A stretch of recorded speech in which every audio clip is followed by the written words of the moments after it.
Hey everybody, it's Darksydephil. I had something I wanted to chat about, and I got to thinking maybe I'd just make a YouTube video. So, what the hell? Here we go. I want to talk about very clearly and simply why I dislike DSP.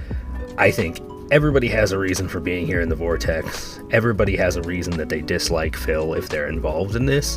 But there's one sort of very specific subset that I feel like doesn't get talked about much.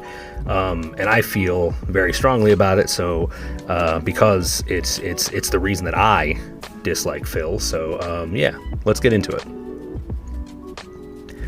So I was watching the most recent episode of the That Being Said podcast, and I think this is touched on a little bit without anyone coming directly out and saying it. And this is a sentiment that I've shared in a number of different forums on Discord and in other avenues like Twitter before, but never really just kind of put it out there and said, hey, I dislike Phil because I see so much of myself, or maybe I should say my past self, which I know is the fucking meme with him, but real human beings do grow and change, and we do remember sort of the sins of our past, and we take pride in the fact that we've changed. And so I look at my past and I say, like, yeah, there's a whole lot about sort of my late teens, early to mid 20s that I share. I have a lot of traits, I guess, in common with Phil, with the way he looks at the world, the way he interacts with people around him, his inability to sort of take any responsibility for anything that he does or that he does wrong. And I look at that, and it's like seeing this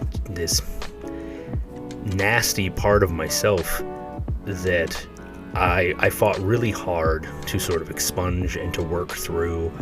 And to get rid of, but here it exists in somebody else who's kind of taken the other route and just refuses to change, refuses to evolve, really, to move past it, and it just blows my mind. And I think there's sort of, when I first got involved in this, there was actually this feeling. At first, I thought maybe I was kind of being taken in by the big gnosis in the first 3 months or so of my time watching DSP content and being involved in the detractor sphere, which has been about 5 years ago now. So, but the thing about it is, I think what it really was I wanted to help him, or at least wanted to stick around to see if he would help himself, because I am a firm believer in people who have problems, the style of his problems and the magnitude of them. They have to want to help themselves, or you can't help them. And I don't think that's a very hot take by any stretch of the imagination. But I wanted to see whether or not he would help himself. Whether he could take this criticism and decide to help himself. And the fact is, he can't. For whatever reason.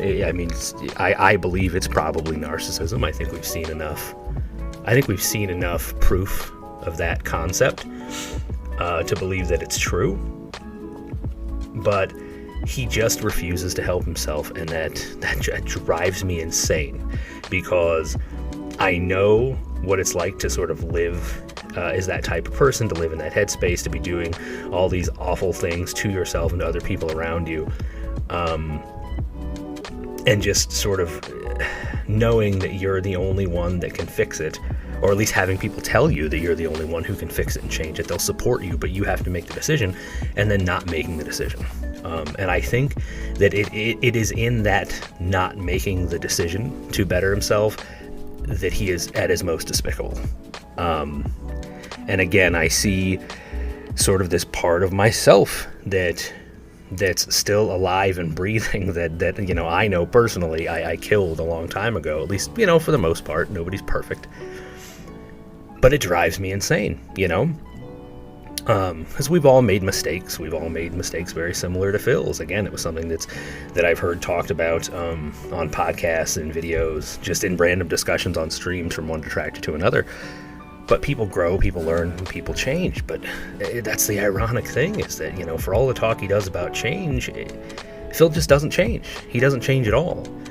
And it drives me nuts. So I think really sort of the summary of why I can't fucking stand the guy is because throughout the course of my life, and I'm only a few years younger than Phil, so I've been around for a while on planet Earth, I guess.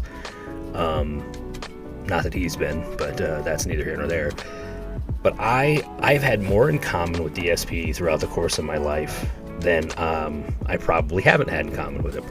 I've had more in common with him than I'm really even comfortable with. But I can reflect on that positively because... positively, Jesus Christ. He ruins every fucking word.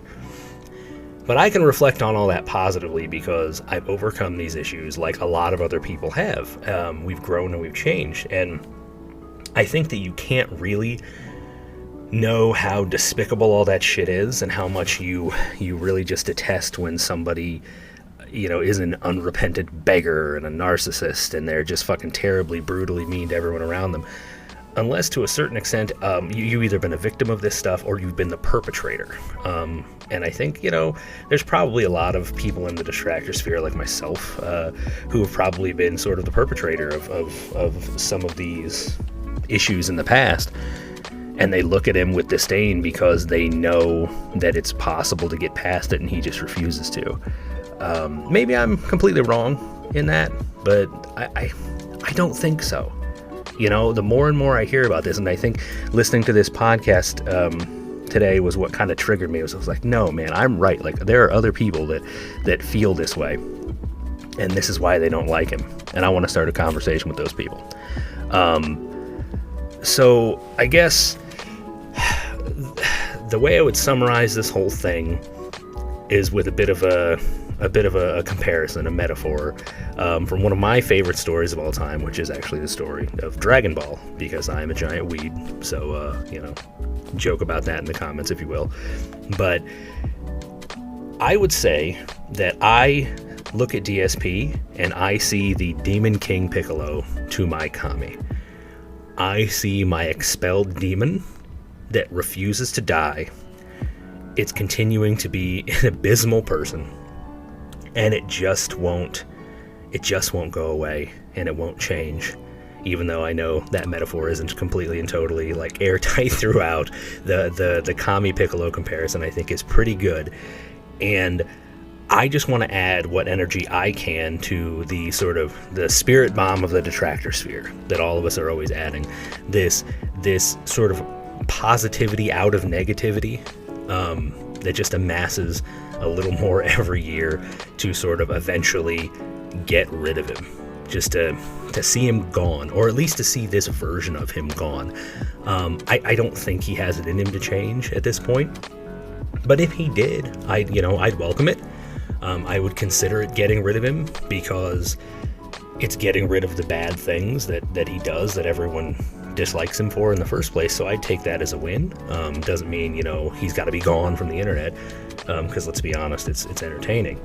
But I want to contribute to that, and I guess that's what gets me so excited. Aside from the stuff I've talked about before about letting me practice my craft as an artist and so on and so forth. That's sort of like the second layer of this of why I get involved in this shit.